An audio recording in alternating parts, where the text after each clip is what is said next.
아마 저하고 연배가 비슷하신 분들은 다 이제 기억하실 것 같은데, 당시에 그 공휴일 특선 만화 영화라고 있었거든요.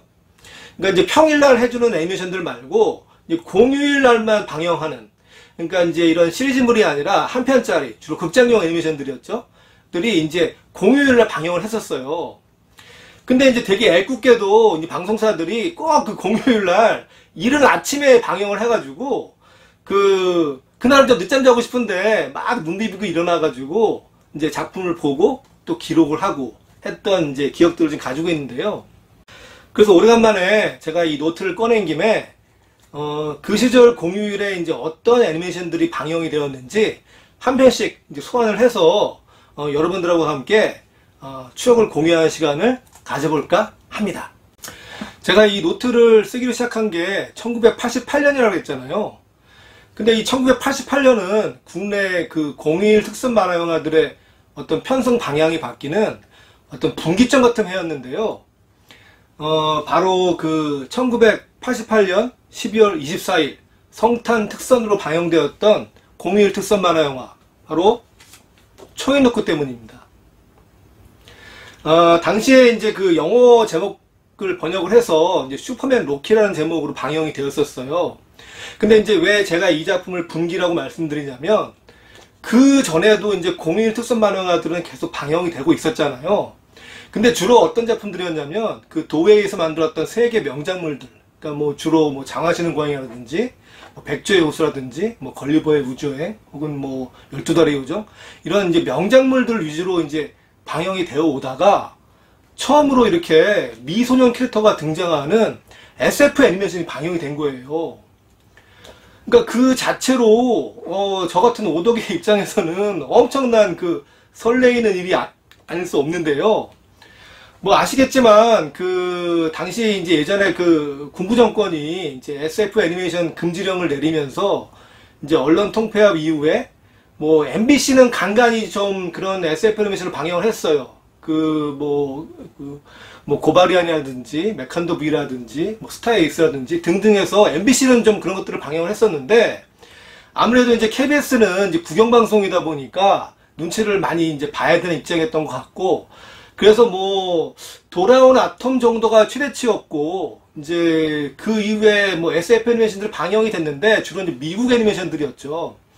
이제 그런 작품들만 이제 쭉 방영이 되어 오다가 KBS에서 처음으로 이런 이제 SF 애니메이션이 방영이 된 거예요. 아마 이제 추정컨대 이제 88년에는 그 올림픽이 있었기 때문에 이제 올림픽 이후에 그런 어떤 편성의 자율권이 이제 조금은 좀 생긴 게 아니었나 하는 추정을 해보는데요. 예, 그 덕분에 그 굉장히 이제 저 같은 부류의 사람들이 보고 싶었던 작품이 이제 방영이 된 거였어요.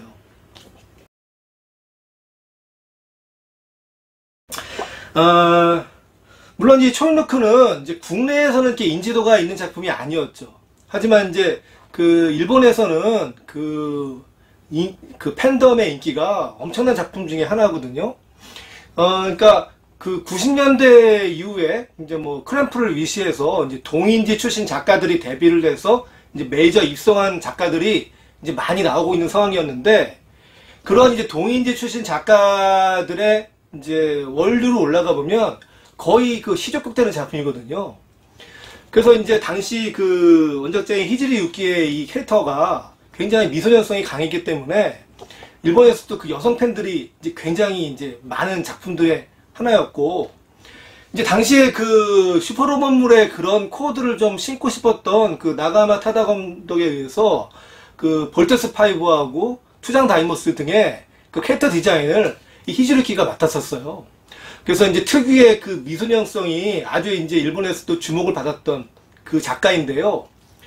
이제 그 문제는 그 팬덤의 입장에서 보면, 아니 지금 빨리 이제 초이노크를 애니메이션을 만들어야지 왜 이제 엉뚱한 작품에 참여해서 캐릭터를 만들고 있느냐, 이런 이제 원성이 굉장히 심했다고 해요. 그 심지어는 그 애니메이션 파일럿 필름을 그 동일 애니메이션기에서 만들 정도였어요.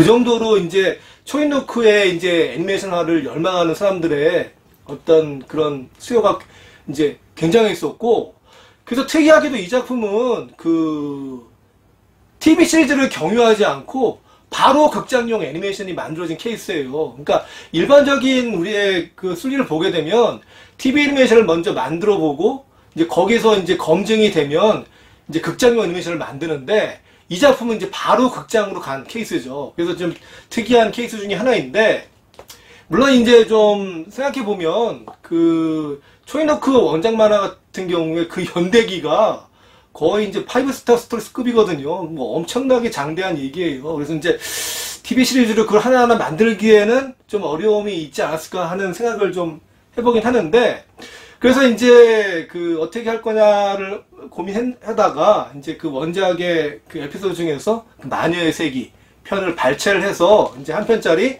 극장용 애니메이션으로 만든 작품이었어요. 그래서 이제 그 84년에 나왔던 작품인데, 그 히지루유키가 이제 그 전에 이제 애니메이션들에 막 참여를 해왔기 때문에 이제 경험이 있잖아요. 그래서 이제 극장판에도 본인이 스텝으로 참여를 해서 이제 캐릭터 쪽에 그 스텝으로 참가를 하게 돼요. 그래서 이제 작화적으로 봤을 때 굉장히 뭐 원작의 느낌을 아주 잘 살린, 아주 그 부분에 있어서는 뭐 전혀 하자가 없는 작품으로 만들어졌고, 또 하나 특별한 게 뭐냐면 그 당시 이제 그 세계 애니메이션계의 화두가 그 82년도에 그 SF 영화 트론이 나온 이후에 이제 컴퓨터 그래픽이 큰 화두로 떠올라요. 그래서 이제 이 문명의 이기를 어떤 식으로 이제 영상 산업에 이제 넣을 것이냐 하는 것들이 막 논의되는 시절이었는데, 그래서 직전에 이제 그 대제키 오사 감독의 그 고르고 13이 일본에서 최초로 이제 CG가 삽입된 애니메이션으로 이제 개봉이 되었었고, 초인노크가 두 번째로 작품에 CG가 삽입된 애니메이션으로 만들어졌죠. 그래서 그런 이슈까지 이제 포함이 되어 있는 작품이라 뭐 여러 가지 면에서 이제 화제성이 있었던 작품인데, 이 작품을 88년도 성탄 특집으로 이제 KBS가 수입을 해서 이제 방영을 했던 거였어요. 그래서 말씀드린 것처럼 이제 이런 류의 작품을 이제 그동안 못 봐왔기 때문에 이제 뭐 저를 포함해서 본 분들의 뭐 솔직히 말해서 막 눈이 돌아가는 사태가 발생했죠. 그래서 좀 개인적인 그 에피소드가 하나 있는데, 제가 그 테마록 만드신 이혁 선생님하고 좀 오랜 인연이거든요. 제가 선생님 처음 만난 게 1996년쯤인데, 그때 이제 그 영실업하고 같이 이제 애니메이션 기획하는 게 있어서 뵙게 됐어요. 근데 이제 그날 이제 어떻게 했냐면은 그 일 얘기는 한 10분 정도 했나? 뭐 하고 나머지 한 2시간 동안 초인노크 얘기만 한 거예요.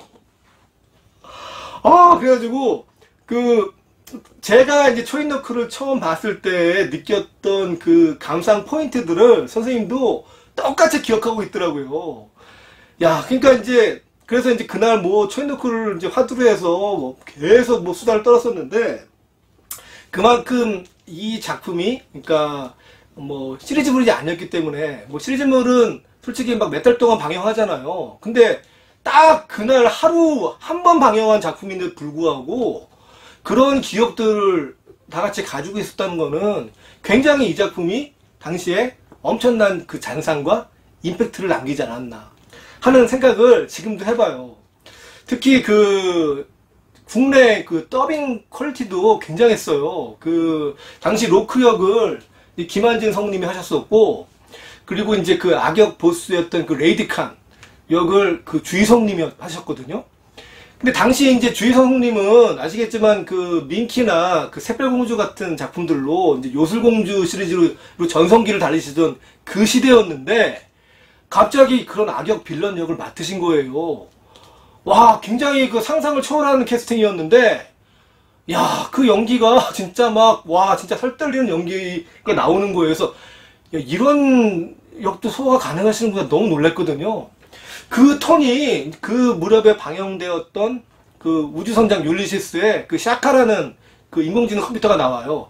그 역도 주희성님 맡으셨는데, 그 톤이 되게 비슷해요. 그래서 아 진짜 그냥 그런 어린이용 요술공주 목소리로만 우리가 많이 상상하고 있지만 진짜 그 연기의 폭이 엄청나게 넓다고 생각을 했고, 그런 파격적인 캐스팅이 다 이제 포함이 되어서 이 작품의 이제 국내 더빙판 완성도가 그렇게 높게 나온 게 아니었나 이제 생각을 해보거든요.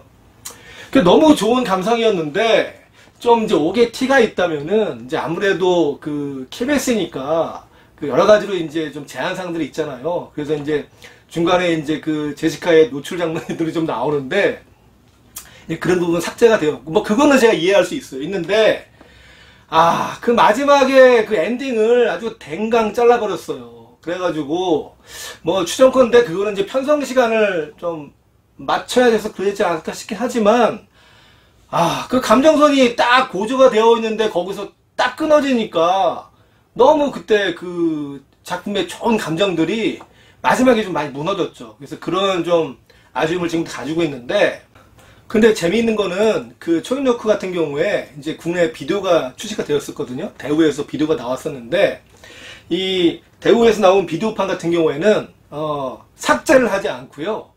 그 중요한 그 좀 노출 장면 같은 경우에 그 불투명 에어브러시를 써가지고 이제 가리는 형태로 해서 좀 심의를 통과하려고 했던 것 같아요.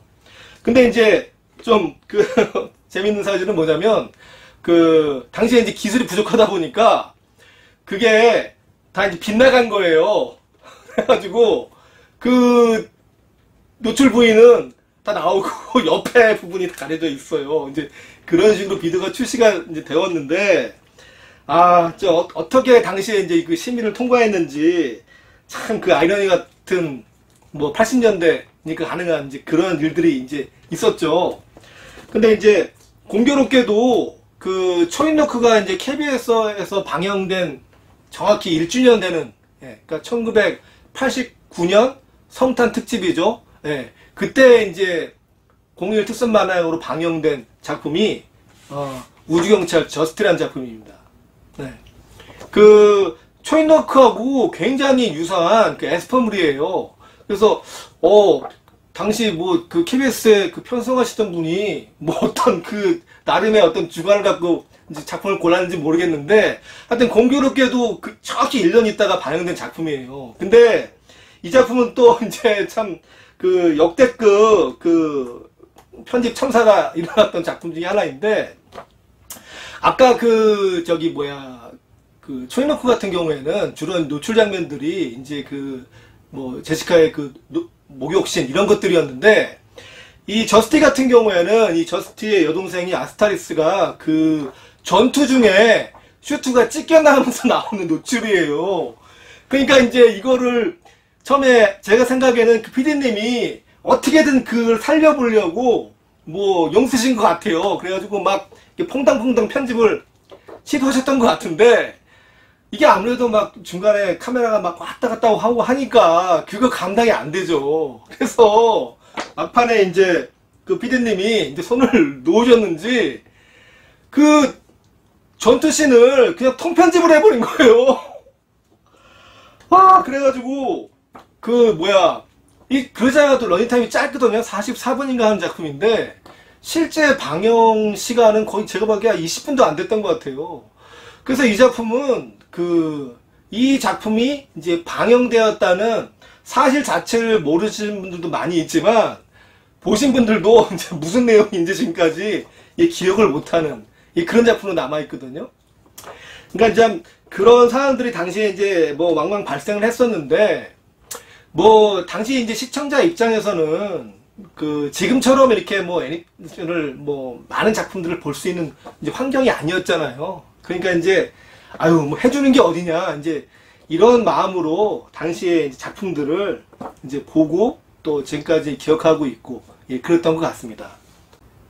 자, 오늘은 1988년 성탄 특선 만화용으로 방영되었던 초인노크에 관련된 저희 추억담들을 말씀드렸는데요. 앞으로 이런 식으로 이제 공휴일날 방영되었던 애니메이션들을 한 편씩 소환해서 이제 그 시절의 이야기를 해보려고 해요. 그래서 다음 시간에는 국내 공휴일 특선 만화영화 역사에 한 획을 그었던 작품이죠. 1989년 현충일날 방영되었던 그 작품을 불러보도록 하겠습니다.